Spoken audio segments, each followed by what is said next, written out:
பே rich குடும்ப உறவுகளுக்கு வணக்கம். தினந்தோறும் அதிகாலையில் பல்வேறு கடற்கரையில் பிடிக்கப்பட்ட மீன்கள் கொள்முதல் பண்ணி நம்மளோட பி ரிச் உறவுகளுக்கு கொடுத்துட்டு இருக்கோம்.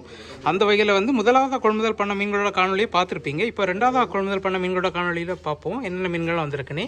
ஃபஸ்ட்டு பார்த்தீங்கன்னா கருப்புவால் வந்திருக்குது. எல்லாமே 1/2 கிலோ 600 கிராம் 700 கிராம் அந்த சைஸில் வந்திருக்குது.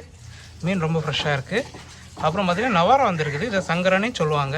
மீன் ரொம்ப ஃப்ரெஷ்ஷாக இருக்குது. அதுவுமே நல்ல பெரிய சைஸில் தான் வந்திருக்குது. கிலோக்கு ஜஸ்ட்டு 7 to 8 தான் நிற்கும் உங்களுக்கு. அப்புறம் பார்த்தீங்கன்னா நெடுவாலே ஃபுல் மீன் வந்திருக்குது. எல்லாமே 1/2 கிலோ 600 கிராம் 700 கிராம் அந்த சைஸில் வந்திருக்குது. மீனை பாருங்கள் எந்த அளவு ஃப்ரெஷ்ஷாக இருக்குன்னு சொல்லிட்டு. அது மாதிரி பாருங்கள் எவ்வளோ டெம்பராக இருக்குன்னு பார்த்தாலே தெரியும் உங்களுக்கு. அப்புறம் பார்த்தீங்கன்னா பெரிய சைஸ் வத்தப்பாறை வந்திருக்குது. அதோட துண்டனைக்கு போட்டிருக்கோம். அப்புறம் பார்த்தீங்கன்னா அயிலை மீன் வந்திருக்குது. ஃப்ரெஷ்ஷான அயிலை. நம்ம எப்போவுமே தூண்டில் மீன்கள் தான் எடுப்போம். பார்த்தாலே தெரியும் உங்களுக்கு. அயிலை பாருங்கள் எந்த அளவு ஃப்ரெஷ்ஷாக இருக்குன்னு சொல்லிட்டு. அப்புறம் பார்த்தீங்கன்னா கனவா வந்திருக்குது. கிலோவுக்கு ஜஸ்ட் 12 to 15 தான் நிற்கும் உங்களுக்கு. நல்ல ஃப்ரெஷ்ஷான கனவா. இந்த மாதிரி குவாலிட்டியான ஃபிஷஸ் உங்களுக்கு வேணும்னா நம்ம பே ரிச் கான்டாக்ட் நம்பர் 7558104104 நம்பருக்கு உடனே காலர் வாட்ஸ்அப் பண்ணி ஆர்டர் பண்ணி வாங்கிக்கோங்க. நீங்கள் ஆர்டர் பண்ண 1 ஹவரில் கட் பண்ணி க்ளீன் பண்ணி உங்கள் வீட்டுக்கே டெலிவரி பண்ணுறோம். நன்றி.